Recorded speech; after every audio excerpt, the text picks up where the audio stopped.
The Quadruped Cable T Rotation targets the core, shoulders, and upper back muscles while also improving rotational stability and mobility. Here's how to do it correctly. Attach a single D-handle grip to the lowest pulley of a cable machine. Get into a quadruped stance by forming a tabletop position next to the cable machine with your hands aligned under your shoulders, knees bent at 90 degrees directly under your hips, and toes pressed into the floor. To make it easier, you can also kneel on the floor rather than balancing on your toes. With the one hand furthest from the cable machine, reach under your body to grab the D handle while keeping your back straight and core tight.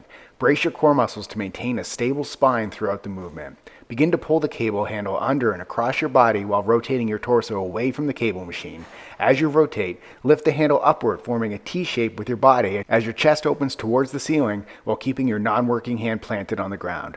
Keep your hips square to the ground as much as possible to prevent unnecessary twisting. At the top of the movement, squeeze your shoulder blades together to engage your upper back and shoulders. Slowly reverse the movement, bringing the handle back to the starting position while maintaining control and keeping your core engaged. Repeat all the reps on one arm, then switch arms and repeat. Subscribe to get a new exercise video demo every day.